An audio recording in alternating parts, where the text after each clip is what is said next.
Hours ಒಳಗಡೆನೆ ಸೌಜನ್ಯ ಸಿಗ್ತಾಳೆ, ಆದ್ರೆ ಶವ ಆಗಿ. ಅವಳ ಕೈಗಳನ್ನ ಅವಳದೇ ದುಪ್ಪಟ್ಟ ಅಂಡ್ ID ಕಾರ್ಡ್ ಇಂದ ಮರಕ್ಕೆ ಕಟ್ಟಿರ್ತಾರೆ. And most brutal part is ಅವಳ ಯೋನಿ, ಅವಳ ಏನಿತ್ತು ಅದ್ರ ಒಳಗಡೆ 6 ಇಂಚ್ ಮಣ್ಣು ತುಂಬಿರ್ತಾರೆ. ಓ ಬಿಡಪ್ಪ, ನಮ್ ಪೊಲೀಸ್ ಅವ್ರಿಗೆ ತಮ್ಮ ಡ್ಯೂಟಿ ಮೇಲೆ ಎಷ್ಟೊಂದು ನಿಷ್ಠೆ ಇದೆ, ಒಂದೇ ದಿನದಲ್ಲಿ ಆರೋಪಿನ ಹಿಡಿದ್ಬಿಟ್ರಲ್ಲ ಅಂತ ಪೊಲೀಸ್ ಅವ್ರ ಮೇಲೆ ಫುಲ್ ಒಂಥರ ಹೊಗಳ್ತಾ ಇರ್ತಾರೆ.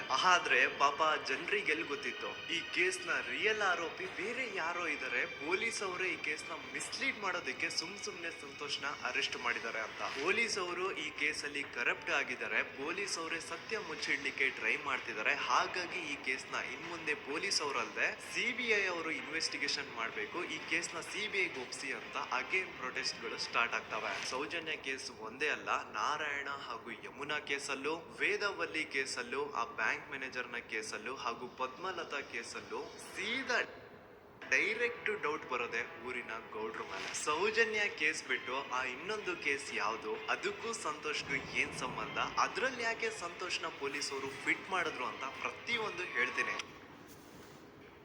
ಇಷ್ಟೊಂದು ಕೇಳ್ತಿದಾರಲ್ಲ, ಈ ಒಂದು ಕೇಸ್ ಬಗ್ಗೆ ವಿಡಿಯೋ ಮಾಡುವ ಅಂತ ಸೌಜನ್ಯ ಕೇಸ್ ಬಗ್ಗೆ ನಾನು ರಿಸರ್ಚ್ ಸ್ಟಾರ್ಟ್ ಮಾಡಿದೆ. ಅಂಡ್ ಟ್ರಸ್ಟ್ ಮೀ, ಎಷ್ಟೊಂದು ಕಾಂಪ್ಲೆಕ್ಸ್ ಈ ಒಂದು ಕೇಸ್ ಇದೆ ಅಂತಂದ್ರೆ ನನ್ನ ತಲೆನೇ ಕೆಟ್ಬಿಡ್ತು. ಬಟ್ ಡೋಂಟ್ ವರಿ, ನಿಮ್ಗಂತೂ ಪ್ರತಿ ಒಂದನ್ನ ತುಂಬಾ ಸಿಂಪಲ್ ಆಗಿ ಅರ್ಥ ಮಾಡಿಸ್ತೇನೆ. ಅನ್ಕೊಳ್ಳಿ, ಒಂದು ಊರು, ಆ ಊರಲ್ಲಿ ಒಂದು ಗೌಡ್ರ ಕುಟುಂಬ ಇದೆ. ಅಂಡ್ ಆ ಗೌಡ್ರ ಕುಟುಂಬ ತುಂಬಾನೇ ಪವರ್ಫುಲ್, ಲೈಕ್ ನಾವು ಮೂವೀಸ್ ಅಲ್ಲಿ ನೋಡ್ತೀವಲ್ಲ ಹಂಗೆ. ಸೊ ಗೌಡ್ರ ಊರು ಬಂದು ಧರ್ಮಸ್ಥಳ ಅಂತ. ಆ ಒಂದು ಊರಲ್ಲಿ ಇವ್ರಿಗೆ ಸಖತ್ ಕಂಟ್ರೋಲ್ ಇರುತ್ತೆ. ಈವನ್ ಅದೇ ಒಂದು ರೀಜನ್ ಅಲ್ಲಿ ಇರುವಂತಹ ಒಂದು ತುಂಬಾನೇ ಪಾಪ್ಯುಲರ್ ದೇವಸ್ಥಾನನು ಸಹ ಇವರೇ ಕಂಟ್ರೋಲ್ ಮಾಡ್ತಿರ್ತಾರೆ. ಆ ಒಂದು ದೇವಸ್ಥಾನ ಇಂದ ಈ ಗೌಡ್ರ ಕುಟುಂಬಕ್ಕೆ ಎಷ್ಟೊಂದು ದುಡ್ಡು ಬರ್ತಾ ಇರುತ್ತೆ ಅಂತಂದ್ರೆ, ಅದೇ ದುಡ್ಡಲ್ಲಿ ಇವರು ಬೇಜನ್ ಪ್ರೈವೇಟ್ ಪ್ರೈಮರಿ ಅಂಡ್ ಹೈಸ್ಕೂಲ್ಸ್ ನ ಸ್ಥಾಪನೆ ಮಾಡಿರ್ತಾರೆ, ಬೇಜನ್ ಪ್ರೈವೇಟ್ ಮೆಡಿಕಲ್ ಕಾಲೇಜಸ್ ಇರ್ತವೆ, ಅಂಡ್ ಬೇಜನ್ ಪ್ರೈವೇಟ್ ದೊಡ್ಡ ಹಾಸ್ಪಿಟಲ್ಸ್ ಇರ್ತವೆ. ಒಟ್ಟಲ್ಲಿ ಹೇಳ್ಬೇಕು ಅಂತಂದ್ರೆ ದುಡ್ಡಿನ ಸುರಿಮಳೆ ಇವ್ರಿಗೆ. ನೋಡಿ, ನಮ್ಮ ಭಾರತ ದೇಶದಲ್ಲಿ ಒಂದು ಕಾನೂನು ಇದೆ, ದ ರಿಲಿಜಿಯಸ್ ಎಂಡೋಮೆಂಟ್ ಆಕ್ಟ್ 1863 ಅಂತ.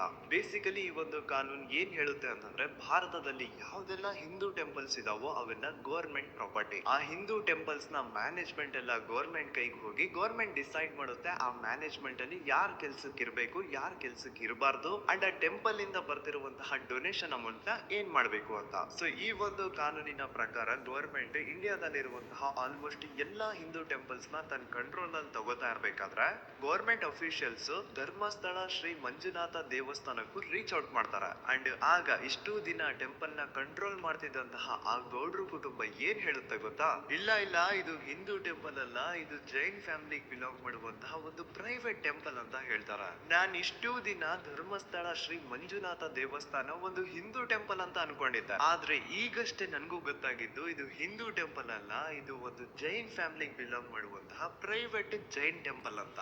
ಸೊ ಹೀಗಾಗಿ ಗವರ್ಮೆಂಟ್ ಅಫಿಷಿಯಲ್ಸ್ ಏನೂ ಮಾಡಕ್ಕಾಗದೆ ಇವತ್ತಿನವರೆಗೂ ಈ ಒಂದು ಧರ್ಮಸ್ಥಳ ಶ್ರೀ ಮಂಜುನಾಥ ದೇವಸ್ಥಾನನ ಒಂದು ಪ್ರೈವೇಟ್ ಟ್ರಸ್ಟ್ ನಡ್ಸ್ಕೊಂಡು ಹೋಗ್ತಿದೆ. ಅಂಡ್ ಆ ಪ್ರೈವೇಟ್ ಟ್ರಸ್ಟ್ ನ ಓನರ್ ಯಾರು, ಅದೇ ಗೌಡ್ರ ಕುಟುಂಬ. ನೋಡಿ, ನಾನು ಈ ವಿಡಿಯೋದಲ್ಲಿ ಯಾರ್ದನ್ನು ರಿಯಲ್ ನೇಮ್ಸ್ ನ ಬಳಸ್ತಿಲ್ಲ. ಪ್ರೀವಿಯಸ್ಲಿ ಬೇರೆ ಯೂಟ್ಯೂಬರ್ಸ್ ತಮ್ಮ ವಿಡಿಯೋಸ್ ಅಲ್ಲಿ ರಿಯಲ್ ನೇಮ್ಸ್ ನ ಬಳಸಿದ್ದಾರೆ ಅನ್ನೋ ಒಂದೇ ಒಂದು ಕಾರಣಕ್ಕೆ ಅವ್ರ ವಿಡಿಯೋಸ್ ನ ಡಿಲೀಟ್ ಮಾಡಿಸಿದ್ದಾರೆ. ಸೊ ಅವ್ರ ಜೊತೆ ಆಗಿದ್ದು ನನ್ ಜೊತೆ ಆಗೋದ್ ಬೇಡ, ಸತ್ಯ ಮುಚ್ಚೋಗೋದು ನನ್ಗೆ ಇಷ್ಟ ಇಲ್ಲ. ಹಾಗಾಗಿ ನಾನು ಇಲ್ಲಿ ರಿಯಲ್ ನೇಮ್ಸ್ ನ ಬಳಸ್ತಿಲ್ಲ. ಆದ್ರೆ ನಾನು ಯಾರನ್ನ ಪಾಯಿಂಟ್ ಔಟ್ ಮಾಡಿ ಹೇಳ್ತಿದ್ದೀನಿ ಅನ್ನೋದು ಮಾತ್ರ ನಿಮಗೆ ತುಂಬಾ ಕ್ಲಿಯರ್ಲಿ ಅರ್ಥ ಆಗುತ್ತೆ. Don't worry.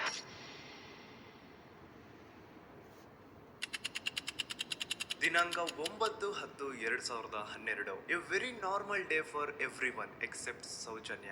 ಧರ್ಮಸ್ಥಳ ಹತ್ರ ಇರುವಂತಹ ಬಂಗಳ ಅನ್ನೋ ಒಂದು ಸಣ್ಣ ಹಳ್ಳಿಗೆ ಬಿಲಾಂಗ್ ಮಾಡುವಂತಹ ಸೌಜನ್ಯ ತುಂಬಾನೇ ಒಳ್ಳೆ ಹುಡುಗಿ. SDM ಕಾಲೇಜ್ ಆಫ್ ಉಜ್ರಿಯಲ್ಲಿ ಸೆಕೆಂಡ್ PUC ಓದ್ತಿದ್ದಂತಹ ಇವಳು ತುಂಬಾನೇ ಬ್ರೈಟ್ ಸ್ಟೂಡೆಂಟ್ ಕೂಡ. ಸೊ ಒಂದು ದಿನ ಅಂದ್ರೆ 9 ಅಕ್ಟೋಬರ್ 2012 ಬೆಳಿಗ್ಗೆ 7:30-8 ಗಂಟೆ ಹಾಗೆ ಆಸ್ ಯೂಶುವಲ್ ತನ್ನ ಕಾಲೇಜ್ ಹೋಗೋದಕ್ಕೆ ರೆಡಿ ಆಗ್ತಿರ್ತಾಳೆ. ಅವತ್ತು ಮಂಗಳವಾರದ ದಿನ ಅಂಡ್ ಅವತ್ತು ಲೋಕಲ್ ಫೆಸ್ಟಿವಲ್ ಬೇರೆ ಇರುತ್ತೆ, ಹೊಸ ಅಕ್ಕಿ ಅಂತ. ಈ ಒಂದು ಲೋಕಲ್ ಫೆಸ್ಟಿವಲ್ ದಿನ ಮನೆ ಒಳಗಡೆ ಏನೇ ಅಡುಗೆ ಮಾಡಿದ್ರು ಹೊಸ ಅಕ್ಕಿನೇ ಬಳಸಬೇಕು. ಸೊ ಹೊಸ ಅಕ್ಕಿ ತಂದು ಬ್ರೇಕ್ಫಾಸ್ಟ್ ನ ರೆಡಿ ಮಾಡೋಷ್ಟ್ರಲ್ಲಿ ಸೌಜನ್ಯ ಅವ್ರ ತಾಯಿ ತುಂಬಾ ಲೇಟ್ ಮಾಡ್ತಾರೆ. ಸೊ ಕಾಲೇಜ್ಗೆ ಲೇಟ್ ಆಗ್ತಿದೆ ಅಂತ ಈ ಸೌಜನ್ಯ ಟಿಫಿನ್ ಸಹ ಮಾಡದೆ ಹಾಗೆ ಹೋಗ್ತಾಳೆ. ಅವಳ ತಲೆಯಲ್ಲಿ ಏನಿತ್ತು ಅಂತಂದ್ರೆ, ಹೆಂಗೋ ಇವತ್ತು ಲೋಕಲ್ ಫೆಸ್ಟಿವಲ್ ಬೇರೆ ಇದೆ, ಹಾಗಾಗಿ ಮೇ ಬಿ ಕಾಲೇಜು ಬೇಗ ಬಿಡ್ಬೋದು, ಸೊ ಮಧ್ಯಾಹ್ನ ಡೈರೆಕ್ಟ್ ಮನೆಗೆ ಬಂದು ಊಟ ಮಾಡುವ ಬಿಡು ಅಂತ ಅವಳು ಅನ್ಕೊಂಡಿರ್ತಾಳೆ. ಆದ್ರೆ ಕಾಲೇಜ್ ಹೋಗಾದ್ಮೇಲೆ ಗೊತ್ತಾಗುತ್ತೆ ಅವತ್ತು ಅವಳಿಗೆ ಸ್ಪೆಷಲ್ ಕ್ಲಾಸಸ್ ಬೇರೆ ಇದೆ ಅಂತ.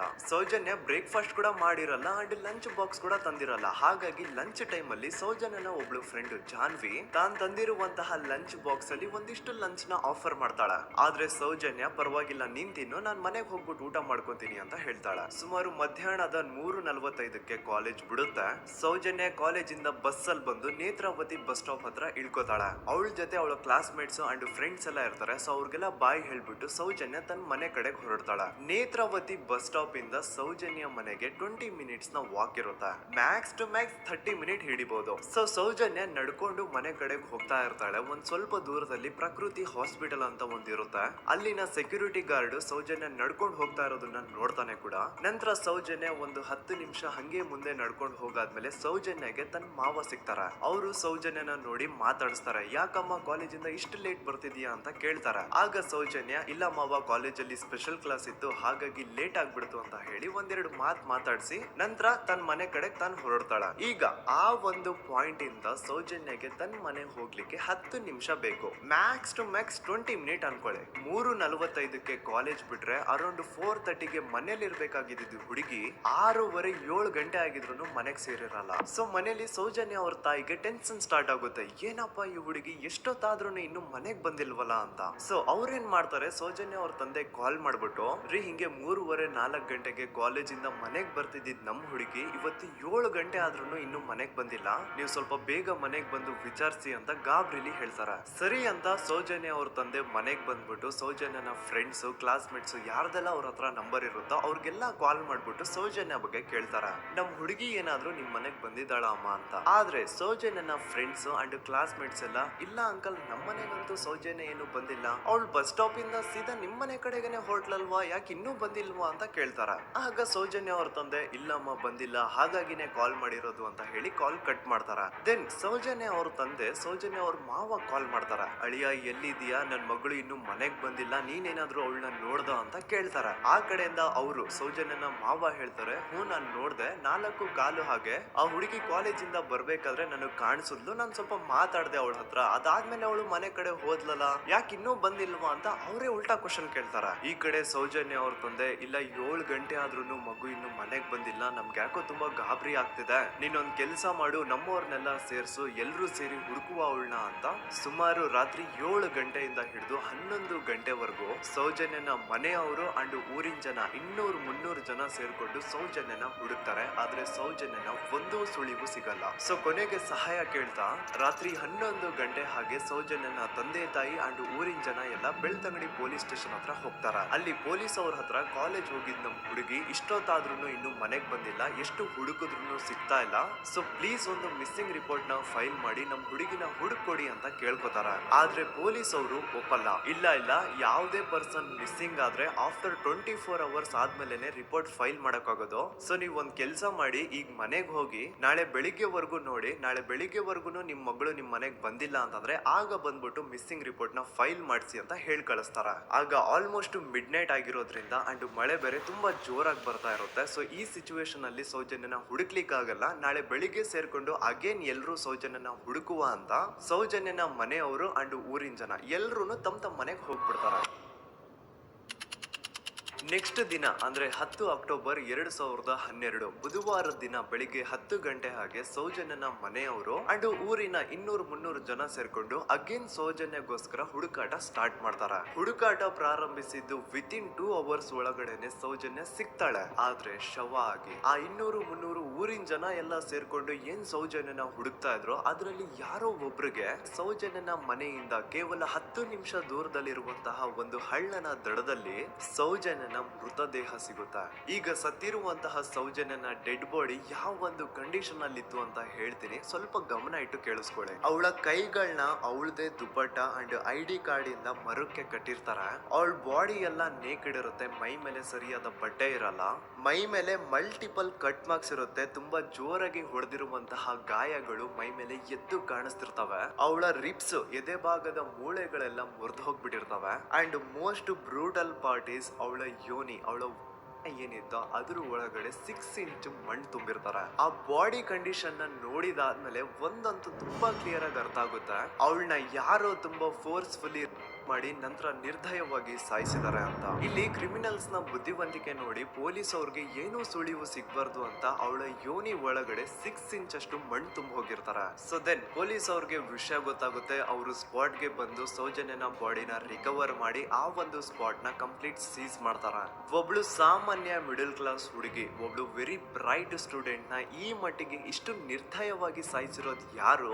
ಇನ್ ಕೇಸ್ ಏನಾದ್ರೂ ಈ ಕ್ರೈಮ್ ಮಾಡಿದವನು ಸಿಕ್ಕಿ ಬಿದ್ರೆ ಅವನ್ನ ಸುಮ್ನೆ ಬಿಡಬಾರ್ದು ಅಂತ ಜನ ಆಕ್ರೋಶ ವ್ಯಕ್ತಪಡಿಸ್ತಾರ. ಅಂಡ್ ಗೆಸ್ ವಾಟ್, ನಮ್ ಪೊಲೀಸ್ ಅವರು ಇಷ್ಟೊಂದು ಫಾಸ್ಟ್ ಆಗಿ ಇನ್ವೆಸ್ಟಿಗೇಷನ್ ಕಂಪ್ಲೀಟ್ ಮಾಡ್ತಾರೆ ಅಂತ ನಾನಂತೂ ಎಕ್ಸ್ಪೆಕ್ಟ್ ಮಾಡಿರ್ಲಿಲ್ಲ. ಅಂಡ್ ಈವನ್ ಈ ಒಂದು ವಿಷಯದಿಂದ ಊರಿನ ಜನನು ಶಾಕ್ ಆಗ್ತಾರೆ. ಸೌಜನ್ಯ ಬಾಡಿ ಸಿಕ್ಕಿದ್ದ ನೆಕ್ಸ್ಟ್ ದಿನ ಅಂದ್ರೆ 11 ಅಕ್ಟೋಬರ್ 2012 ಸಂಜೆ 5 ಗಂಟೆ ಹಾಗೆ ಯಾರು ಸೌಜನ್ಯನ ಪಂಡು ಮರ್ಡರ್ ಮಾಡಿದ್ನೋ ಆ ಕ್ರಿಮಿನಲ್ ಕೂಡ ಸಿಕ್ಕಿ ಬೀಳ್ತಾನೆ. ಈಗ ನೀವು ಥಿಂಕ್ ಮಾಡ್ಬೋದು, ಸೌಜನ್ಯನ ಯಾರು ಮರ್ಡರ್ ಮಾಡಿದ್ರು ಅಂಡ್ ಯಾರ ಕ್ರೈಮ್ ನ ಮಾಡಿದ್ರು ಅವನು ನೆಕ್ಸ್ಟ್ ದಿನಾನೇ ಸಿಕ್ಕಿ ಬಿದ್ದ. ಹಾಗಿದ್ರೆ ಈ ಕೇಸ್ ಯಾವಾಗ್ಲೂ ಕ್ಲೋಸ್ ಆಗ್ಬಿಡ್ಬೇಕಿತ್ತು. ಆದ್ರೂ ಸ್ಟಿಲ್ ಇವತ್ತಿನ ದಿನವರೆಗೂ ಯಾಕೆ ಈ ಕೇಸ್ ಪದೇ ಪದೇ ನ್ಯೂಸ್ ಅಲ್ಲಿ ಬರುತ್ತೆ ಅಂದ್ರೆ, ನಮ್ ದೂತ ಸಭೆಯ ಪ್ರಜೆಗಳೇ ರೆಡಿ ಆಗಿ, ಆರೋಪಿ ಸಿಕ್ಕಾದ್ಮೇಲೆ ಈ ಕೇಸು ಕ್ಲೋಸ್ ಆಗಿಲ್ಲ. ಆಕ್ಚುಲಿ ಈ ಕೇಸು ಓಪನ್ ಆಗಿದ್ದೆ ಈಗ. ನೋಡಿ, ಸೌಜನ್ಯನ ಬಾಡಿ ಸಿಕ್ಕಿದ್ದು ನೆಕ್ಸ್ಟ್ ದಿನ ಅಂದ್ರೆ 11 ಅಕ್ಟೋಬರ್ 2012. PSI ಯೋಗೇಶ್ ಅವರು ಯಾರನ್ನ ಈ ಕೇಸಲ್ಲಿ ಅರೆಸ್ಟ್ ಮಾಡಿದ್ರು ಅಂದ್ರೆ ಆತನ ಹೆಸರು ಬಂದು ಸಂತೋಷ್ ರಾವ್. 28-29 ವಯಸ್ಸಿರುವಂತಹ Santosh Rao first of all ಧರ್ಮಸ್ಥಳದವನು ಅಲ್ವೇ ಅಲ್ಲ, ಅವನು ಶೃಂಗೇರಿ ಅವನು. ಸಂತೋಷ್ ರಾವ್ ನ ತಂದೆ ಸ್ಕೂಲ್ ಟೀಚರ್ ಅಂಡ್ ತಾಯಿ ಹೌಸ್ ವೈಫ್.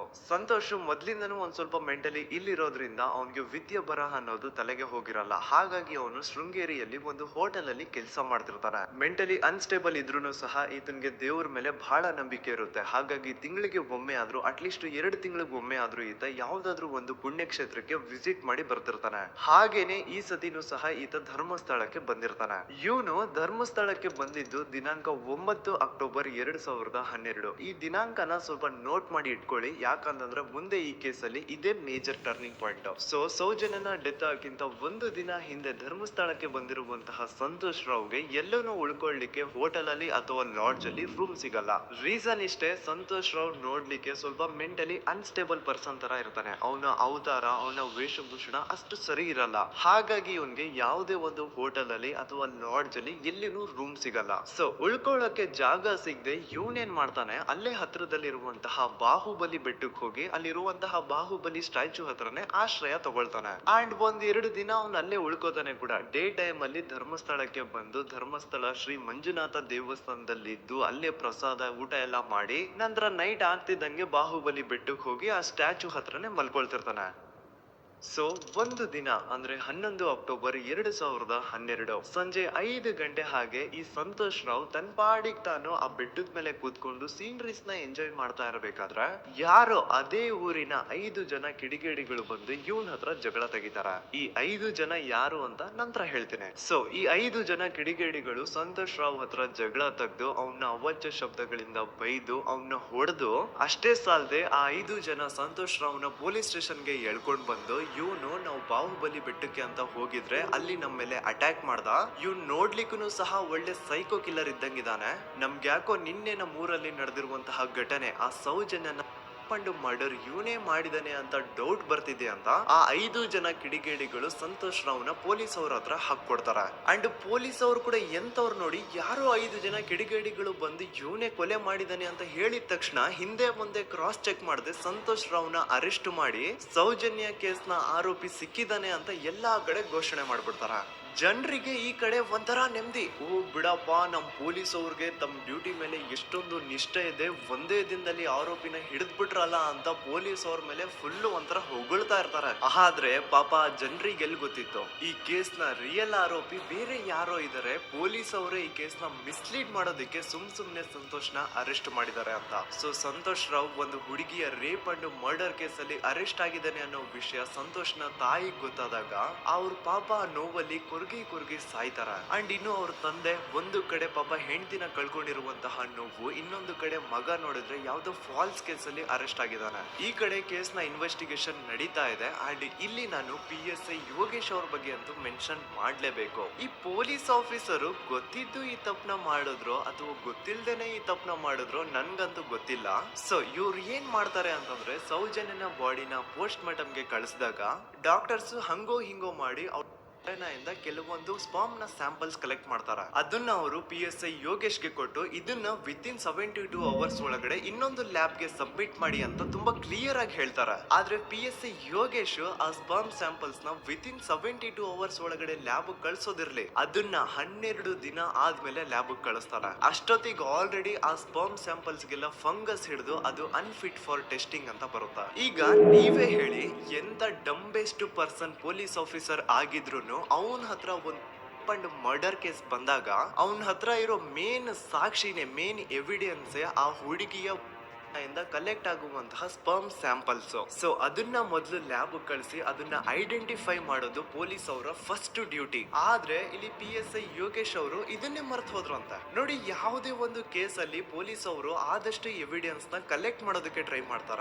ಆದ್ರೆ ಈ ಒಂದು ಕೇಸ್ ಅಲ್ಲಿ ಮಾತ್ರ ಪೊಲೀಸ್ ಅವರು ಎವಿಡೆನ್ಸ್ ನ ಕಲೆಕ್ಟ್ ಮಾಡೋ ಬದಲಾಗಿ ಎವಿಡೆನ್ಸ್ ನ ಡಿಸ್ಟ್ರಾಯ್ ಮಾಡೋದ್ರಲ್ಲಿ ಮುಂದೆ ಇದ್ರು. ಅಷ್ಟೇ ಅಲ್ಲದೆ ಈ ಪೊಲೀಸ್ ಆಫೀಸರ್ ಸೇರ್ಕೊಂಡು ಸಂತೋಷ್ ರಾವ್ಗೆ ಸೆಲ್ ಅಲ್ಲಿ ಎಂತ ಟಾರ್ಚರ್, ಎಂತ ಹಿಂಸೆ ಕೊಡ್ತಾರೆ ಅಂದ್ರೆ ನೆನ್ಸ್ಕೊಂಡ್ರೆ ಮೈ ಜುಮ್ ಅನ್ನುತ್ತಾ. ಹೊಡಿಯೋದು, ಕೆಟ್ಟದಾಗ ಬೈಯೋದು, ಇದೆಲ್ಲ common. Most brutal parties Santosh ರಾವ್ನ ಪ್ಯಾಂಟ್ ಬಿಚ್ಚಿ ಅವನ ಪ್ರೈವೇಟ್ ಪಾರ್ಟ್ ಮೇಲೆ ಬಿಸಿ ಬಿಸಿ ಕುದೀತಾ ಇರುವಂತಹ ನೀರ್ ಚಲ್ತಾರ. ಈ ಕ್ರೈಮ್ ನೀನೇ ಮಾಡಿದೀಯ ಅಂತ ಒಪ್ಕೋ, ಇಲ್ಲ ಅಂತಂದ್ರೆ ನಿನ್ನ ಸೆಲ್ ಒಳಗಡೆನೆ ಸಾಯಿಸ್ಬಿಡ್ತೀವಿ, ನಿನ್ನ ತಂದೆ ತಾಯಿ ಎಲ್ರು ಸಾಯಿಸ್ಬಿಡ್ತೀವಿ ಅಂತ ಬ್ಲಾಕ್ ಮೇಲ್ ಮಾಡ್ತಾರ. ನೋಡಿ, ಸಂತೋಷ್ ರಾವ್ ಜಾಗದಲ್ಲಿ ನನ್ನಂತ ನಿಮ್ಮಂತ ನಾರ್ಮಲ್ ಪರ್ಸನ್ ಯಾರಾದ್ರೂ ಇದ್ದಿದ್ರೆ ಪೊಲೀಸ್ ಅವರು ಕೊಡ್ತಿರುವಂತಹ ಹಿಂಸೆನ ತಡ್ಕೊಳಕ್ಕಾಗದೆ ಆ ಕ್ರೈಮ್ ಮಾಡಿಲ್ಲ ಅಂದ್ರೂ ಮಾಡಿದೀನಿ ಅಂತ ಒಪ್ಕೊಬಿಡ್ತಾ ಇದ್ವಿ. ಆದ್ರೆ ಸಂತೋಷ್ ರಾವ್ ಮೆಂಟಲಿ ಇಲ್ಲಿರೋದೇ ಅವನ್ಗೆ ಅಡ್ವಾಂಟೇಜ್ ಆಗೋಯ್ತು. ಪೊಲೀಸ್ಗಳು ಸಂತೋಷ್ ರಾವ್ಗೆ ಎಷ್ಟೇ ಹೊಡೆದ್ರು, ಎಷ್ಟೇ ಬೈದ್ರು, ಎಷ್ಟೇ ಬ್ಲಾಕ್ ಮೇಲ್ ಮಾಡಿದ್ರು ಸಂತೋಷ್ ರಾವ್ ಬಾಯಲ್ಲಿ ನಾನ್ ಈ ಕ್ರೈಮ್ ನ ಮಾಡಿಲ್ಲ ಅಂತಾನೆ ಬರುತ್ತೆ ಹೊರತು ಆ ಕ್ರೈಮ್ ನ ಅವನು ಒಪ್ಕೊಳ್ಳೋದೇ ಇಲ್ಲ. ದೆನ್ ಕೋರ್ಟ್ ಟ್ರಯಲ್ಸ್ ಸ್ಟಾರ್ಟ್ ಆಗುತ್ತೆ. ಈ ಕ್ರೈಮ್ ನ ಸಂತೋಷೇ ಮಾಡಿದಾನೆ ಅಂತ ಸೌಜನ್ಯ ಕಡೆಯ ಲಾಯರ್ ವಾದ ಮಾಡ್ತಾನೆ. ಅದಕ್ಕೆ ಆಪೋಸಿಟ್ ಆಗಿ ಸಂತೋಷ್ ರಾವ್ ಕಡೆಯಿಂದ ಒಬ್ರು ಲಾಯರ್ ಇಲ್ಲ, ಸಂತೋಷ್ ರಾವ್ ಈ ಕ್ರೈಮ್ ನ ಮಾಡ್ಲಿಕ್ಕೆ ಸಾಧ್ಯನೇ ಇಲ್ಲ ಅಂತ ವಾದ ಮಾಡ್ತಿರ್ತಾರ. ಅಂಡ್ ಕೋರ್ಟ್ ಇಂದ ಆಚೆಗಡೆ ಸಂತೋಷ್ ರಾವ್ ನ ಅಗೇನ್ಸ್ಟ್ ಸ್ಟೂಡೆಂಟ್ಸ್ ಪ್ರೊಟೆಸ್ಟ್ ನಡೆಯುತ್ತೆ, ಪಬ್ಲಿಕ್ ಪ್ರೊಟೆಸ್ಟ್ ನಡೆಯುತ್ತೆ. ಅರೆಸ್ಟ್ ಆಗಿರುವಂತಹ ಸಂತೋಷ್ ರಾವ್ಗೆ ಗಲ್ಲಿಗೇರಿಸ್ರಿ ಅಂತ ಅವ್ರು ಡಿಮ್ಯಾಂಡ್ ಮಾಡ್ತಿರ್ತಾರ. ಸೊ ಹೀಗೆ ಒಂದು 2-3 ವರ್ಷ ಕಳೆದು ಹೋಗುತ್ತಾ. ನಂತರ ಒಂದು ಕೋರ್ಟ್ ಟ್ರಯಲ್ ಅಲ್ಲಿ ಸಂತೋಷ್ ರಾವ್ ಪರವಾಗಿ ಹೋರಾಡ್ತಿದ್ದಂತಹ ಲಾಯರ್ ಯಾಕೆ ಈ ಕೇಸ್ ಅಲ್ಲಿ ಸಂತೋಷ್ ಆರೋಪಿ ಅಲ್ಲ ಅಂತ ಪ್ರೂವ್ ಮಾಡ್ಲಿಕ್ಕೆ ಕೆಲವೊಂದು ಪಾಯಿಂಟ್ಸ್ ನ ಮುಂದೆ ಇಡ್ತಾರ.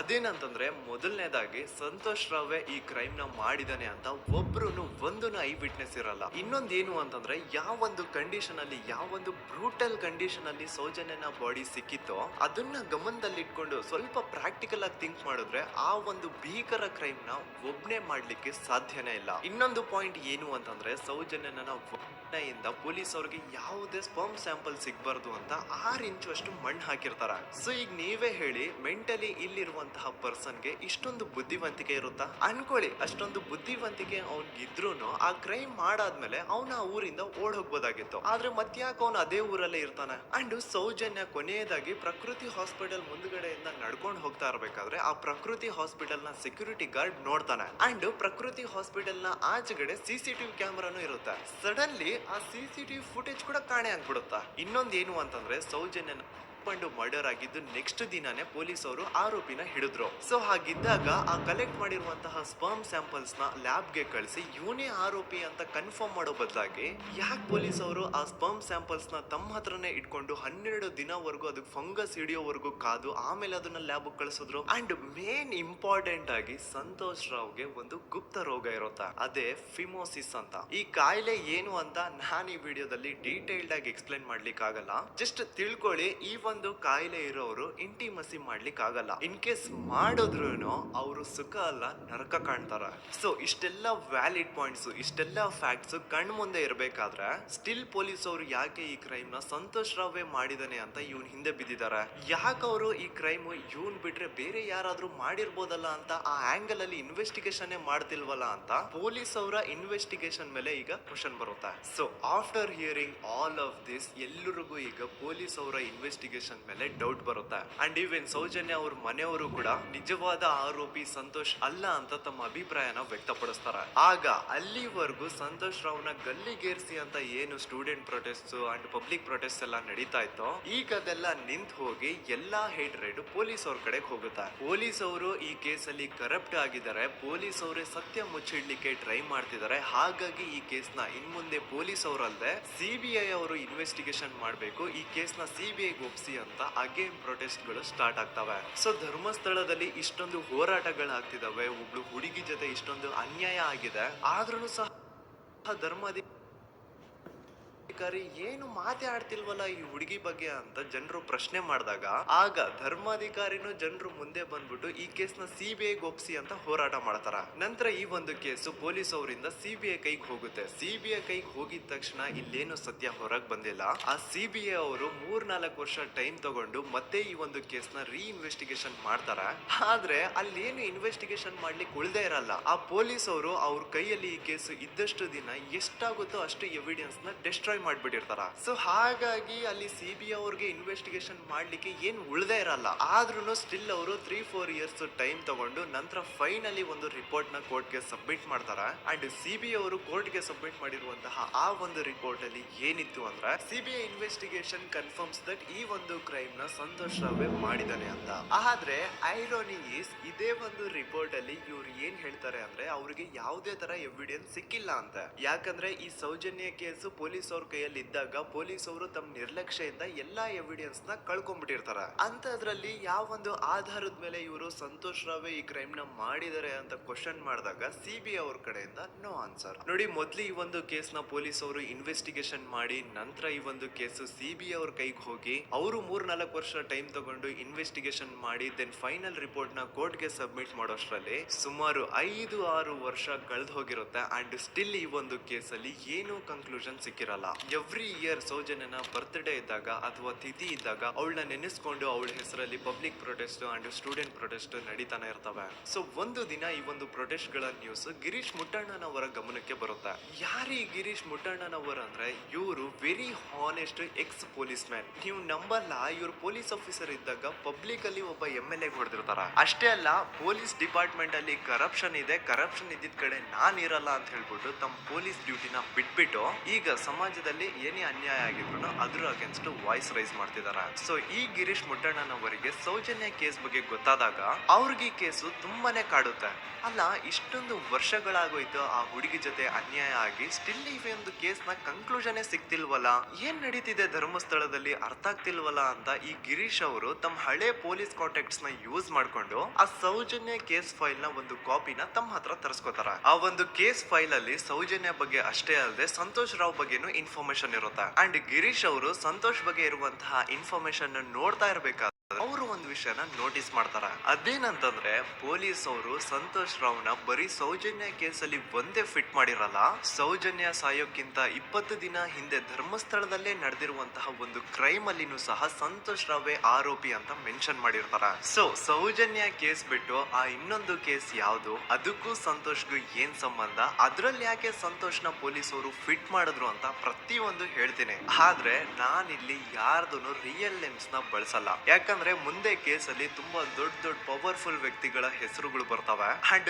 ನನ್ ವಿಡಿಯೋ ಯೂಟ್ಯೂಬ್ ಇಂದ ಡಿಲೀಟ್ ಆಗೋದು ನನ್ಗೆ ಇಷ್ಟ ಇಲ್ಲ. ಹಾಗಾಗಿ ನಾನಿಲ್ಲಿ ಯಾರ್ದು ರಿಯಲ್ ನೇಮ್ಸ್ ನ ಬಳಸ್ತಿಲ್ಲ. ಬಟ್ ಯಾರ ಬಗ್ಗೆ ಹೇಳ್ತಿದ್ದೀನಿ ಅಂತ ಒಂದ್ ಸ್ವಲ್ಪ ನೀವೇ ಅರ್ಥ ಮಾಡ್ಕೊಳ್ಳಿ. ನೋಡಿ, ಧರ್ಮಸ್ಥಳದಲ್ಲಿ ಮಾಫಿಯಾ ಕೈಂಡ್ ಆಫ್ ನಡೆಸ್ತಿರುವಂತಹ ಒಂದು ವೆರಿ ಪವರ್ಫುಲ್ ಗೌಡ್ರು ಕುಟುಂಬ ಇದೆ. ಇವ್ರ ಹತ್ರ ಬೇಜನ್ ಆಸ್ತಿ, ಬೇಜನ್ ದುಡ್ಡು, ಬೇಜನ್ ಪವರ್, ಬೇಜನ್ ಇನ್ಫ್ಲೂಯೆನ್ಸ್ ಎಲ್ಲಾನು ಇದೆ. ಆ ಊರಲ್ಲಿ ಈ ಗೌಡ್ರು ಕುಟುಂಬದ್ದು ಎಷ್ಟೊಂದು ಕಂಟ್ರೋಲ್ ಇದೆ ಅಂತಂದ್ರೆ ಅವ್ರನ್ನ ಎದುರು ಹಾಕೊಳ್ಳೋರೆ ಯಾರು ಇಲ್ಲ. ಅಂಡ್ ಈ ಒಂದು ಗೌಡ್ರು ಕುಟುಂಬ ಒಂದು ಪ್ರೈವೇಟ್ ಟ್ರಸ್ಟ್ ಹೆಸರಲ್ಲಿ ಒಂದು ವೆರಿ ಪಾಪ್ಯುಲರ್ ದೇವಸ್ಥಾನನ ಸುಮಾರು ವರ್ಷಗಳಿಂದ ತಲೆ ಮಾರುಗಳಿಂದನೂ ನಡ್ಸ್ಕೊಂಡ್ ಬಂದಿರ್ತಾರ. ಅದೇ ಒಂದು ದೇವಸ್ಥಾನದಲ್ಲಿ 60 ವರ್ಷ ವಯಸ್ಸಾಗಿರುವಂತಹ ನಾರಾಯಣ ನಾರಾಯಣ ಅನ್ನೋ ಒಬ್ಬ ವ್ಯಕ್ತಿ ಮಾವುತನಾಗಿ ಕೆಲಸ ಮಾಡ್ತಿರ್ತಾನೆ. ನಾರಾಯಣ ಅವ್ರ ತಂದೆನೂ ಅದೇ ದೇವಸ್ಥಾನದಲ್ಲಿ ಮಾವುತಾಗಿ ಕೆಲಸ ಮಾಡ್ತಾ ಇದ್ರು, ಅವ್ರ ತಂದೆನೂ ಅದೇ ದೇವಸ್ಥಾನದಲ್ಲಿ ಮಾವುತಾಗಿ ಕೆಲಸ ಮಾಡ್ತಾ ಇದ್ರು. ಸೊ ಹೀಗೆ ತಲೆಮಾರುಗಳಿಂದ ಮಾವುತಾಗಿನೇ ನಾರಾಯಣನ ಕುಟುಂಬ ಆ ಒಂದು ದೇವಸ್ಥಾನದಲ್ಲಿ ಕೆಲಸ ಮಾಡ್ತಾ ಇರುತ್ತೆ. ಸೊ ಒಮ್ಮೆ ತುಂಬಾ ವರ್ಷಗಳ ಹಿಂದೆ ನಾರಾಯಣ ಅವ್ರ ತಂದೆ ಆ ದೇವಸ್ಥಾನದಲ್ಲಿ ಮಾವುತಾಗಿ ಕೆಲಸ ಮಾಡ್ತಾ ಇರ್ಬೇಕಾದ್ರೆ ಆಗಿನ ದೇವಸ್ಥಾನದ ಧರ್ಮಾಧಿಕಾರಿ ಆ ಮಾವುತನ ಕೆಲ್ಸದ ಮೇಲೆ ಇರುವಂತಹ ನಿಷ್ಠೆ, ಅವನ ನಿಯತ್ತು ಅಂಡ್ ತಲೆಮಾರುಗಳಿಂದ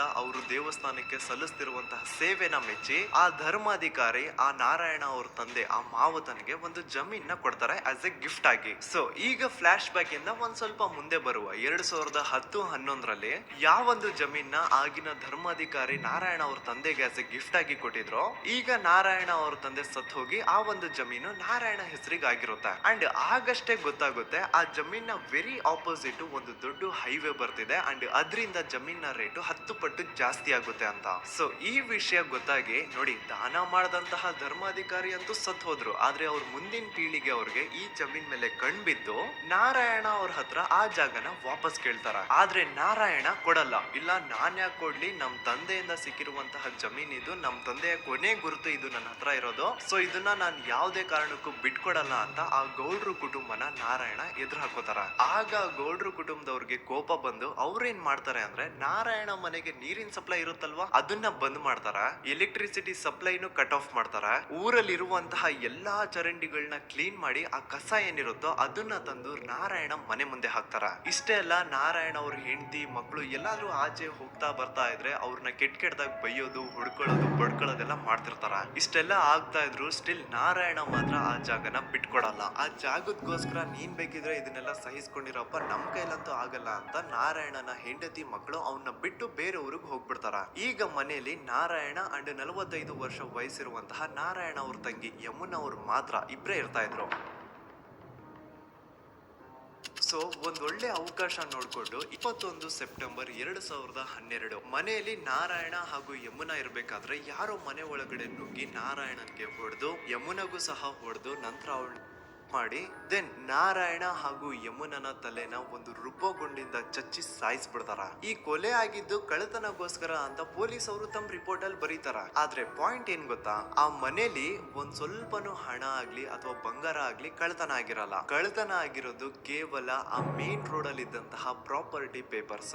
ಎಂತ ಕೋಇನ್ಸಿಡೆನ್ಸ್ ನೋಡಿ, ಯಾವ ಒಂದು ಜಮೀನಿನ ಪತ್ರ ನಾರಾಯಣ ಮನೆಯಿಂದ ಕಳ್ಳತನ ಆಗಿದ್ವೋ ಅದೇ ಒಂದು ಜಮೀನಲ್ಲಿ 10 ವರ್ಷ ಆದ ನಂತರ ಒಂದು ದೊಡ್ಡ ಹೋಟೆಲ್ ಸ್ಥಾಪನೆ ಆಗುತ್ತೆ ಅಂಡ್ ಆ ಹೋಟೆಲ್ ನ ಇನಾಗ್ರೇಷನ್ ಗೆ ಚಿಕ್ಕ ಗೌಡ್ರು ಬರ್ತಾರ. ಸೊ ಈಗೇನು ನಾರಾಯಣ ಹಾಗೂ ಯಮುನನ ಕೊಲೆ ಆಗಿದ್ಯೋ ಇದಾಗಿದ್ದು 20 ದಿನ ಆದ್ಮೇಲೆ ಸೌಜನ್ಯ ಜೊತೆ ಅಂತ ನಿರ್ದಯ ಘಟನೆ ಆಗಿದ್ದು. ಸೊ ಪೊಲೀಸ್ ಅವರು ಸೌಜನ್ಯ ಕೇಸಲ್ಲಿ ಸಂತೋಷ್ ರಾವ್ನ ಫಿಟ್ ಮಾಡೋದಲ್ದೆ ಈ ಒಂದು ನಾರಾಯಣ ಹಾಗೂ ಯಮುನಾ ಕೇಸಲ್ಲೂ ಸಹ ಸಂತೋಷ್ ರಾವ್ನೆ ಫಿಟ್ ಮಾಡಿರ್ತಾರ. ಇಲ್ಲಿ ಡೇಟ್ಸ್ ನ ಸ್ವಲ್ಪ ನೆನ್ಪಿಟ್ಕೊಳ್ಳಿ. ನಾರಾಯಣ ಹಾಗೂ ಯಮುನನ ಕೊಲೆ ಆಗಿದ್ದು 21 ಸೆಪ್ಟೆಂಬರ್ 2012 ಅಂಡ್ ಸಂತೋಷ್ ರಾವ್ ಧರ್ಮಸ್ಥಳಕ್ಕೆ ಬಂದಿದ್ದು 9 ಅಕ್ಟೋಬರ್ 2012, 20 ದಿನ ಆದ್ಮೇಲೆ. ಸೊ ನಾರಾಯಣ ಹಾಗೂ ಯಮುನನ ಕೊಲೆ ಆದಾಗ ಊರಲ್ಲೇ ಇಲ್ದೆ ಎಲ್ಲೋ ಶೃಂಗೇರಿಯಲ್ಲಿ ಯಾವುದೋ ಒಂದು ಹೋಟೆಲ್ ಅಲ್ಲಿ ಕೆಲಸ ಮಾಡ್ತಿದ್ದಂತಹ ಸಂತೋಷ್ ರಾವ್ ಹೇಗೆ ಈ ಒಂದು ಕೇಸಲ್ಲಿ ಆರೋಪಿ ಆಗ್ತಾನೆ? ಸೊ ಇದೇ ಒಂದು ಪಾಯಿಂಟ್ ನ ನೋಟಿಸ್ ಮಾಡಿ ಗಿರೀಶ್ ಮುಟ್ಟಣ್ಣನವರು ಧರ್ಮಸ್ಥಳಕ್ಕೆ ಬಂದು ಸಂತೋಷ್ ನ ಲಾಯರ್ ಜೊತೆ ಡಿಸ್ಕಸ್ ಮಾಡ್ತಾರ.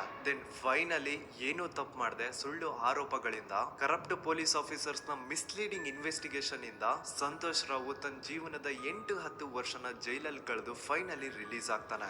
ಒಂಥರ ಈ ಕೇಸಿಂದ ಸಂತೋಷ್ ರಾವ್ನ ಇಡೀ ಲೈಫ್ ಸ್ಪಾಯ್ಲ್ ಆಗೋಯ್ತು. ಈಗ ಸಂತೋಷ್ ರಾವ್ ರಿಯಲ್ ಆರೋಪಿ ಅಲ್ಲ ಅಂತ ಕೋರ್ಟ್ ಅಲ್ಲಿ ಪ್ರೂವ್ ಆಯ್ತು. ಹಾಗಿದ್ರೆ ರಿಯಲ್ ಆರೋಪಿ ಯಾರು? ಪೊಲೀಸ್ ಅವರು ಯಾಕೆ ಕೇಸಲ್ಲಿ ಇಷ್ಟೊಂದು ಅನ್ಫೇರ್ ಇನ್ವೆಸ್ಟಿಗೇಷನ್ ಮಾಡಿದ್ರು? ಯಾರ ರಿಯಲ್ ಹೆಸರನ್ನ ಮುಚ್ಚಿಡ್ಲಿಕ್ಕೆ ಪೊಲೀಸ್ ಆಫೀಸರ್ಸ್ ಈ ಒಂದು ಕೇಸಲ್ಲಿ ಸಂತೋಷ್ ರಾವ್ನ ಸಿಕ್ಕಾಕ್ಸಿದ್ರು? ಇದೆಲ್ಲ ಥಿಂಕ್ ಮಾಡ್ತಾ ಹೋದ್ರೆ ನೋಡಿ, ಆ ಊರಲ್ಲಿ ಆ ಪೊಲೀಸ್ ಆಫೀಸರ್ಸ್ಗೆ ಲಂಚ ಕೊಡೋಷ್ಟು, ಒಂದು ಪೊಲೀಸ್ ಇನ್ವೆಸ್ಟಿಗೇಷನ್ ನ ಸ್ಟಾಪ್ ಮಾಡೋಷ್ಟು ಅಥವಾ ಇನ್ವೆಸ್ಟಿಗೇಷನ್ ನ ಮಿಸ್ಲೀಡ್ ಮಾಡೋಷ್ಟು ಇನ್ಫ್ಲುಯೆನ್ಸ್ ಆಗ್ಲಿ, ಪವರ್ ಆಗ್ಲಿ ಅಥವಾ ಮನಿ ಆಗ್ಲಿ ಊರಿನ ಗೌಡ್ರು ಹತ್ರ ಮಾತ್ರ ಇದ್ದಿದ್ದು. ಸೊ ಈಗ ಸಂಶಯದ ಮುಳ್ಳು ಗೌಡ್ರು ಕಡೆ ತಿರುಗುತ್ತಾ. ನೋಡಿ, ಪೊಲೀಸ್ ಅವರು ಸುಮ್ನೆ ಸಂತೋಷ್ ರಾವ್ನ ನಾರಾಯಣ ಹಾಗೂ ಯಮುನಾ ಕೇಸಲ್ಲಿ ಫಿಟ್ ಮಾಡಿದ್ರು. ಈಗ ಆ ಒಂದು ಕೊಲೆ ಪ್ರಕರಣಕ್ಕೂ ಸಂತೋಷ್ ರಾವ್ಗೂ ಏನು ಸಂಬಂಧನೇ ಇರ್ಲಿಲ್ಲ. ಹಾಗೆ ಥಿಂಕ್ ಮಾಡಿ, ನಾರಾಯಣ ಸತ್ರೆ ಅಥವಾ ಅವನ ತಂಗಿ ಯಮುನಾ ಸತ್ರೆ ಯಾರಿಗ ಅಡ್ವಾಂಟೇಜ್ ಆಗುತ್ತೆ? ಊರಿನ ಗೌಡ್ರಿಗೆ, ಯಾಕಂದ್ರೆ ಅವ್ರಿಗೆ ಜಮೀನ್ ಸಿಗುತ್ತಾ. ಸೊ ಈಗ ನಾರಾಯಣ ಹಾಗೂ ಯಮುನಾ ಕೇಸಲ್ಲಿ ಸಂತೋಷ್ ರಾವ್ ಆರೋಪಿ ಅಲ್ಲ ಅಂತ ಪ್ರೂವ್ ಆದ್ಮೇಲೆ, ಹಾಗಿದ್ರೆ ಆ ಕೊಲೆ ಮಾಡಿದವ್ರು ಯಾರು ಅಂತ ಹಾಗೆ ಥಿಂಕ್ ಮಾಡಿದ್ರೆ ಗಿರೀಶ್ ಮುಟ್ಟಣ್ಣನವರಿಗೆ ಆ ಊರಿನ ಗೌಡ್ರ ಮೇಲೆ ಡೌಟ್ ಬರುತ್ತಾ. ಅದೇ ಒಂದು ಡೌಟ್ ಅಲ್ಲಿ ಗಿರೀಶ್ ಮುಟ್ಟಣ್ಣನವರು ಮಹೇಶ್ ತಿಮ್ರೊಡ್ಡಿ ಅಂತ ಇನ್ನೊಬ್ರ ಜೊತೆ ಸೇರ್ಕೊಂಡು ಈ ಹಿಂದೆ ಆ ಒಂದು ಊರಲ್ಲಿ, ಆ ಧರ್ಮಸ್ಥಳದಲ್ಲಿ ಈ ಊರಿನ ಗೌಡ್ರು ಯಾವ್ದಾವ್ದೆಲ್ಲ ಕ್ರೈಮ್ಗಳು ಮಾಡಿದಾರೆ ಅಂತ ಊರಿನ ಜನರಿಂದ ತಿಳ್ಕೊತಾರ. ನಂತರ ಆ ಊರಿನ ಜನ ಯಾವ್ದಾವ್ದೆಲ್ಲ ಮ್ಯಾಟರ್ಸ್ ಹೇಳಿದ್ರು ಆ ಕೇಸ್ ಫೈಲ್ಸ್ ನೆಲ್ಲ ತಿರುಗಿಸಿ ಮುರುಗಿಸಿ ನೋಡಿದಾಗ ನೀವು ನಂಬಲ್ಲ, ಸೌಜನ್ಯ ಕೇಸ್ ಏನೇನು ಅಲ್ಲ, ಅದಕ್ಕಿಂತ ಭೀಕರ ಕೊಲೆಗಳು ಧರ್ಮಸ್ಥಳದಲ್ಲಿ ಆಗಿವೆ. ಅಂಡ್ ಎಲ್ಲಾ ಕೊಲೆಗಳ ಹಿಂದೆ ಗೌಡ್ರು ಕುಟುಂಬದ್ದೇ ಕೈ ಇದೆ ಅಂತ ಎದ್ದು ಕಾಣಿಸುತ್ತೆ. 1977 ವೇದಾವಲ್ಲಿ ಕೇಸ್. ಅಂಡ್ ಈ ಒಂದು ಪ್ರೈವೇಟ್ ಸ್ಕೂಲು ಬೇರೆ ಯಾರ್ದು ಅಲ್ಲ, ಆ ಗೌಡ್ರು ಕುಟುಂಬದ. ಈ ಸ್ಕೂಲ್ ಅಲ್ಲಿ 1977 ಅಲ್ಲಿ ವೇದಾವಲ್ಲಿ ಅಂತ ಒಬ್ರು ಟೀಚರ್ ವರ್ಕ್ ಮಾಡ್ತಿರ್ತಾರ. ವೇದಾವಲ್ಲಿ ಆ ಟೀಚರ್ ಜಾಬ್ಗೆ ತುಂಬಾನೇ ಓವರ್ ಕ್ವಾಲಿಫೈಡ್. ಅವರ ಕ್ವಾಲಿಫಿಕೇಶನ್ಸ್ ನ ಗಮನದಲ್ಲಿ ಇಟ್ಕೊಂಡ್ರೆ ಅವ್ರಿಗೆ HM ಅಥವಾ ಪ್ರಿನ್ಸಿಪಲ್ ನ ಪೋಸ್ಟ್ ಸಿಗ್ಬೇಕು. ಆದ್ರೂ ಸಹ ವೇದಾವಲ್ಲಿ ಆಸ್ ಎ ಟೀಚರ್ ಆಗಿನೇ ಕೆಲಸ ಮಾಡ್ಕೊಂಡು ಹೋಗ್ತಿರ್ತಾರ. ಒಮ್ಮೆ ಏನಾಗುತ್ತೆ, ಸ್ಕೂಲ್ ಅಲ್ಲಿ ಪ್ರಿನ್ಸಿಪಲ್ ನ ಪೋಸ್ಟ್ ಖಾಲಿ ಆಗುತ್ತೆ. ಅಂಡ್ ಆ ಒಂದು ಪೋಸ್ಟ್ ಗೆ ಎಲ್ರು ಏನ್ ಅನ್ಕೊಳ್ತಾರೆ, ವೇದಾವಲ್ಲಿನೇ ಸೆಲೆಕ್ಟ್ ಮಾಡೋದು ಅಂತ. ಆದ್ರೆ ವೇದಾವಲ್ಲಿಯ ಕ್ಯಾಸ್ಟ್ ಬೇರೆ ಇದೆ ಅನ್ನೋ ಒಂದೇ ಒಂದು ಕಾರಣಕ್ಕೆ ಆ ಪ್ರಿನ್ಸಿಪಲ್ ನ ಪೋಸ್ಟ್ ವೇದಾವಲ್ಲಿಗೆ ಸಿಗದೆ ಬೇರೆ ಯಾರನ್ನೋ ತಂದು ಕೂರಿಸ್ಬಿಟ್ಟಿರ್ತಾರ. ಇದ್ರಿಂದ ಟೀಚರ್ ವೇದಾವಲ್ಲಿಗೆ ತುಂಬಾ ಕೋಪ ಬಂದು ಅವ್ರ ಸ್ಕೂಲ್ ಮುಂದೆ ಪ್ರೊಟೆಸ್ಟ್ ಮಾಡೋದ್ ಸ್ಟಾರ್ಟ್ ಮಾಡ್ತಾರ. ಅಂಡ್ ಈ ವಿಷಯ ಸ್ಕೂಲ್ ನ ಓನರ್ಸ್ ಗೆ ಇಷ್ಟ ಆಗಲ್ಲ. ಸೊ ಅವರು ಆ ಕೋಪನ ಹಾಗೆ ಮನ್ಸಲ್ಲಿ ಇಟ್ಕೊಂಡಿರ್ತಾರ. ಒಮ್ಮೆ ಏನಾಗುತ್ತೆ, ಸ್ಕೂಲ್ ರಜೆ ಇರುತ್ತೆ, ವೇದಾವಲ್ಲಿ ಮನೇಲಿ ಇರ್ತಾರ. ಅಂಡ್ ಅವ್ರ ಹಸ್ಬೆಂಡ್ ಡಾಕ್ಟರ್ ಅರಳೆ ಅವ್ರಿಗೆ ಯಾವ್ದೋ ಬೇರೆ ಊರಲ್ಲಿ ಒಂದು ಕಾಲೇಜ್ ಅಲ್ಲಿ ಸೆಮಿನಾರ್ ಏನೋ ಇರುತ್ತೆ. ಸೊ ಅವರು ಅಲ್ಲಿಗೆ ಹೋಗಿರ್ತಾರೆ.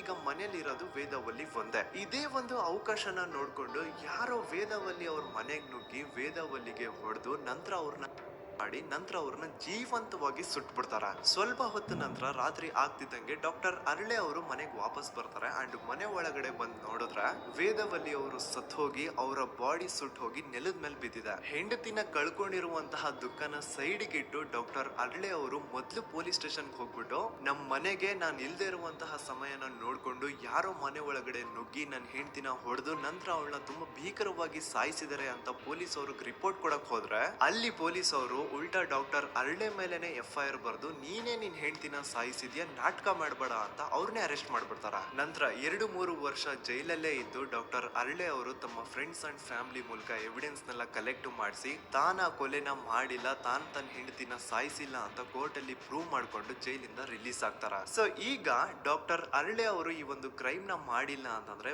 ವೇದಾವಲ್ಲಿನ ಅಷ್ಟು ಭೀಕರವಾಗಿ ಸಾಯಿಸಿದವ್ರು ಯಾರು? ಈ ವಿಷಯ ಇವತ್ತಿನವರೆಗೂ ಗೊತ್ತಾಗಿಲ್ಲ.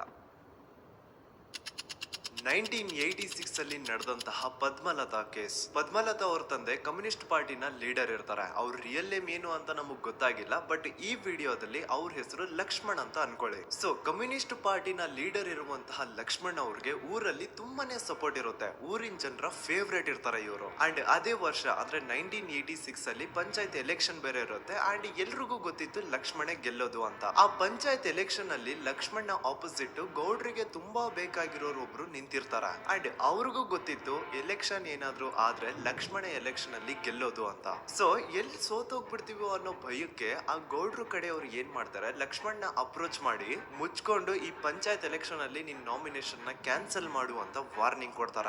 ಆದ್ರೆ ಲಕ್ಷ್ಮಣ್ ಅವರು ಅಂಜದೆ, ನೀವ್ ಏನ್ ಮಾಡ್ತಿರೋ ಮಾಡ್ಕೊಳ್ರಿ, ಆದ್ರೆ ನಾನ್ ಮಾತ್ರ ನಾಮಿನೇಷನ್ ನ ಕ್ಯಾನ್ಸಲ್ ಮಾಡಲ್ಲ ಅಂತ ಆ ಗೌಡ್ರು ಕುಟುಂಬನ ಎದುರು ಹಾಕೋತಾರ. ದೆನ್ ಎಂತ ಕೋಇನ್ಸಿಡೆನ್ಸ್ ನೋಡಿ, ನೆಕ್ಸ್ಟ್ ಡೇನೆ ಲಕ್ಷ್ಮಣ್ ಅವ್ರ ಮಗಳು ಪದ್ಮಲತಾ ಕಿಡ್ನಾಪ್ ಆಗ್ತಾಳ. ಸುಮಾರು 56 ದಿನ ಅವಳನ್ನ ಯಾರೋ ಕಿಡ್ನಾಪ್ ಮಾಡ್ತಾರೆ. ಅಂಡ್ ಆ 56 ದಿನ ಡೈಲಿ ಅವಳನ್ನ ಶೋಷಣೆ ಕೂಡ ಮಾಡ್ತಾರ. ನಂತರ 56 ದಿನ ಆದ್ಮೇಲೆ ಪದ್ಮಲತನ ಬಾಡಿ ನೇತ್ರಾವತಿ ನದಿಲಿ ತೇಲ್ತಾ ಸಿಗುತ್ತಾ. ಆಸ್ ಎಕ್ಸ್ಪೆಕ್ಟೆಡ್ ಈ ಕೇಸಲ್ಲೂ ಪೊಲೀಸ್ ಅವ್ರ ಕಡೆಯಿಂದ ಪ್ರಾಪರ್ ಇನ್ವೆಸ್ಟಿಗೇಷನ್ ಆಗಲ್ಲ. ಅಂಡ್ ಯಾರ್ ಪದ್ಮಲತನ ಕಿಡ್ನಾಪ್ ಮಾಡಿದ್ರು, ಯಾರು ಅವಳನ್ನ 15 ದಿನವರೆಗೂ ಶೋಷಣೆ ಮಾಡಿ ನಂತರ ಅವಳನ್ನ ಅಷ್ಟು ಭೀಕರವಾಗಿ ಸಾಯಿಸಿದ್ರು ಅಂತ ಇವತ್ತಿನ ದಿನದವರೆಗೂ ಗೊತ್ತಾಗಿಲ್ಲ. ಮತ್ತೆ ನಮಗೆ ಗೊತ್ತಾದದು 22ಕ್ಕೆ ಸ್ಕೂಲ್ ಡೇ, 56 ದಿನ ಕಳೆದು ಹೊಳೆಯಲ್ಲಿ ಹೆಣ ಉಂಟು ಅಂತ ಕೇಳಿ ಪೊಲೀಸಿನವರು ಬರುವಾಗ ಬಂದು ಹೇಳುವಾಗ ನಮಗೆ ಗೊತ್ತಾಗ ಅವರು ನನ್ನನ್ನು ಕರ್ಕೊಂಡು ಹೋಗಿ ಅಲ್ಲಿ ಹೋಗಿವೆ. ಇನ್ನೊಂದು ಲಾಸ್ಟ್ ಕೇಸ್ ಇದೆ, ಇದು ಅರ್ಲಿ 2000 ಅಲ್ಲಿ ನಡೆದಿರೋದು. ಇವ್ರದ್ದು ಅಷ್ಟಾಗಿ ಡೀಟೇಲ್ಸ್ ನಾನು ಹೇಳಲ್ಲ, ಜಸ್ಟ್ ಮೇಲ್ ಹೇಳ್ತೀನಿ. 2000 ಇಸ್ವಿಯಲ್ಲಿ ಧರ್ಮಸ್ಥಳದಲ್ಲಿ 2 ಫಿನಾನ್ಸ್ ಬ್ಯಾಂಕ್ ಇರ್ತಾವೆ. ಒಂದು ಅಗೇನ್ ರಿಯಲ್ ನೇಮ್ ತಗೊಳ್ಳೋದು ಬೇಡ, ಲೈಕ್ ಜಸ್ಟ್ ಸಹಕಾರ ಗ್ರಾಮೀಣ ಬ್ಯಾಂಕ್ ಅನ್ಕೊಳ್ಳಿ. ಅಂಡ್ ಇನ್ನೊಂದು ಬಂದ್ಬಿಟ್ಟು ಫೈನಾನ್ಸ್ ಪ್ರೈವೇಟ್ ಲಿಮಿಟೆಡ್ ಬಂದು ಗೌಡ್ರು ಕುಟುಂಬ ಅವ್ರಿಗೆ ಸೇರಿದ್ದು. ಆ ಕಡೆ ಇವ್ರ ಆಪೋಸಿಟ್ ಏನದು ಗ್ರಾಮೀಣ ಬ್ಯಾಂಕ್ ಇತ್ತು, ಅದರಲ್ಲಿ ಒಬ್ಬ ಮ್ಯಾನೇಜರು ಬಡವ್ರಿಗೆ ಸಹಾಯ ಆಗ್ಲಿ ರೈತರಿಗೆ ಸಹಾಯ ಆಗ್ಲಿ ಅಂತ ತುಂಬಾ ಕಡಿಮೆ ಬಡ್ಡಿಗೆ ಲೋನ್ ಕೊಡ್ತಿರ್ತಾನೆ. ಇದ್ರಿಂದಾಗಿ ಧರ್ಮಸ್ಥಳದಲ್ಲಿ ಆಲ್ಮೋಸ್ಟ್ ಎಲ್ಲಾ ಕಸ್ಟಮರ್ಸ್ ಆ ಗ್ರಾಮೀಣ ಬ್ಯಾಂಕ್ ಕಡೆಗೆನೆ ಹೋಗ್ತಿರ್ತಾರೆ, ಪ್ರೈವೇಟ್ ಲಿಮಿಟೆಡ್ ಕಡೆಗೆ ಯಾರು ಬರ್ತಿರಲ್ಲ. ಇದ್ರಿಂದ ಗೌಡ್ರಿಗೆ ಲಾಸ್ ಆಗ್ತಿರುತ್ತ. ಸೊ ಅವ್ರೇನ್ ಮಾಡ್ತಾರೆ, ಆ ಗ್ರಾಮೀಣ ಬ್ಯಾಂಕ್ ನ ಮ್ಯಾನೇಜರ್ ಏನಿದ್ನೋ ಅವನ್ಗೆ ಒಂದು ಸ್ವೀಟ್ ವಾರ್ನಿಂಗ್ ಕೊಡ್ತಾರ, ಮುಚ್ಕೊಂಡು ಇನ್ಮೇಲೆಯಿಂದ ನಿನ್ ಲೋನ್ಸ್ ಕೊಡೋದನ್ನ ನಿಲ್ಸ್ಬಿಡು. ಇನ್ ಕೇಸ್ ಲೋನ್ ಕೊಟ್ರು ನಾವ್ ಯಾವ ಇಂಟ್ರೆಸ್ಟ್ ರೇಟ್ ಗೆ ಲೋನ್ ನ ಕೊಡ್ತಾ ಇದೀವೋ ಅದೇ ರೇಟ್ ಗೆ ನೀನು ಕೊಡುವ ಅಂತ ಫೋರ್ಸ್ ಮಾಡ್ತಾರ. ಆದ್ರೆ ಆ ಗ್ರಾಮೀಣ ಬ್ಯಾಂಕ್ ಇದ್ಯಾವುದನ್ನು ಕಿವಿಗೆ ಹಾಕೊಳ್ಳಾರ್ದೆ ಅವನ್ ಕೆಲಸ ಅವ್ನ್ ಮಾಡ್ಕೊಂಡು ಹೋಗ್ತಾನ.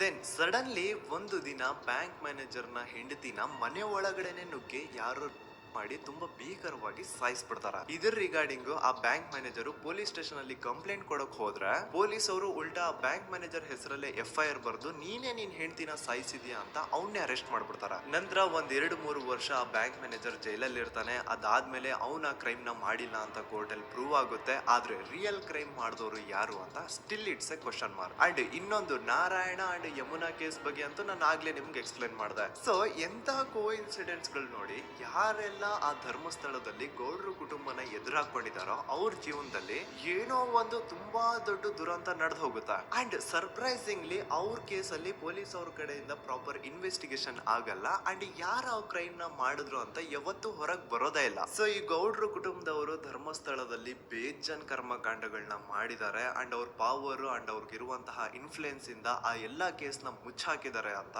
ಮಹೇಶ್ ಹಾಗೂ ಗಿರೀಶ್ ಮುಟ್ಟಣ್ಣನವರ ಹೇಳಿಕೆ ಆಗಿದೆ. ಸೊ ಗೌಡ್ರು ಫ್ಯಾಮಿಲಿನ ಟ್ರ್ಯಾಕ್ ರೆಕಾರ್ಡ್ ನೋಡಿದ್ರೆ ಧರ್ಮಸ್ಥಳದಲ್ಲಿ ಒಂದು ಹುಡುಗಿನ ರೇಪ್ ಅಂಡ್ ಮರ್ಡರ್ ಮಾಡಿ ದೆನ್ ಪೊಲೀಸ್ ಅವ್ರಿಗೆ ಲಂಚ ಕೊಟ್ಟು ಇನ್ವೆಸ್ಟಿಗೇಷನ್ ನ ಮಿಸ್ಲೀಡ್ ಮಾಡೋಷ್ಟು ಪವರ್ ಇನ್ಫ್ಲೂಯೆನ್ಸ್ ಈ ಗೌಡ್ರು ಕುಟುಂಬಕ್ಕೆ ಮಾತ್ರ ಇರೋದು. ಈಗ ಸಂತೋಷ್ ರಾವ್ ಒಂದು ಸೌಜನ್ಯ ಕೇಸಲ್ಲಿ ಆರೋಪಿ ಅಲ್ಲ ಅಂತ ಪ್ರೂವ್ ಆಯ್ತು. ಹಾಗಿದ್ರೆ ರಿಯಲ್ ಆರೋಪಿ ಯಾರು? ನೆನಪು ಮಾಡ್ಕೊಳ್ಳಿ, 11 ಅಕ್ಟೋಬರ್ 2012 ಸಂಜೆ 5 ಗಂಟೆ ಹಾಗೆ ಬಾಹುಬಲಿ ಬೆಟ್ಟದಲ್ಲಿ ಸಂತೋಷ್ ರಾವ್ ತನ್ನ ಪಾಡಿಗೆ ತಾನು ಸೀನರೀಸ್ ನ ಎಂಜಾಯ್ ಮಾಡ್ಕೊಂಡು ಸುಮ್ನೆ ಕೂತಿರ್ಬೇಕಾದ್ರೆ ಅವನ ಹತ್ರ 5 ಜನ ಕಿಡಿಗೇಡಿಗಳು ಬಂದು ಜಗಳ ತೆಗಿತಾರ. ಆ 5 ಜನ ಕಿಡಿಗೇಡಿಗಳು ಯಾರು ಅಂತ ನಾನು ಇಲ್ಲಿವರೆಗೂ ನಿಮ್ಗೆ ಹೇಳಿಲ್ಲ. ಸೊ ಅವರು ಬೇರೆ ಯಾರು ಅಲ್ಲ, ಚಿಕ್ಕ ಗೌಡ್ರು ಮಗ ನಿಶಾಂತ್ ಜೈನ್ ನ ವೆರಿ ಕ್ಲೋಸ್ ಫ್ರೆಂಡ್ಸ್. ಅವ್ರು ದಣಿ ಮಾಡಿರುವಂತಹ ಕ್ರೈಮ್ ಅಲ್ಲಿ ಬೇರೆ ಯಾರನ್ನಾದ್ರೂ ಸಿಗಿಸ್ಬೇಕಲ್ಲ ಅಂತ ಇವ್ರು ಬಕ್ರ ಹುಡುಕ್ತಾ ಇರ್ಬೇಕಾದ್ರೆ ಆಗ ಇವ್ರಿಗೆ ಸಿಗೋದೆ ಸಂತೋಷ್ ರಾವ್. ಅಗೇನ್ ಇನ್ನೊಂದು ಎಂತ ಕೋಇನ್ಸಿಡೆನ್ಸ್ ನೋಡಿ, ಸಂತೋಷ್ ರಾವ್ ಸೌಜನ್ಯ ಕೇಸಲ್ಲಿ ಅರೆಸ್ಟ್ ಆದ ನಂತರ ಚಿಕ್ಕ ಗೌಡ್ರು ಮಗ ನಿಶಾಂತ್ ಜೈನ್ ದೇಶನೇ ಬಿಟ್ಟು ಹೋಗ್ಬಿಡ್ತಾನ. ಈ ಕೇಸಲ್ಲಿ ಚಿಕ್ಕ ಗೌಡ್ರು ಮಗ ಇನ್ವಾಲ್ವ್ಮೆಂಟ್ ಇದೆ ಅಂತ ಯಾರಿಗೂ ಡೌಟೇ ಬರ್ತಾ ಇರ್ಲಿಲ್ಲ. ಡೌಟ್ ಯಾವಾಗ ಬಂತು ಅಂದ್ರೆ ಆ 5 ಜನ ಕಿಡಿಗೇಡಿಗಳು ಯಾರು ಸಂತೋಷ್ನ ಈ ಒಂದು ಕೇಸಲ್ಲಿ ಸಿಗಾಕ್ಸಿದ್ರು ಆ 5 ಜನರಲ್ಲಿ ಒಬ್ಬ ರವಿ ಪೂಜಾರಿ ಅಂತಾನು ಇರ್ತಾನೆ.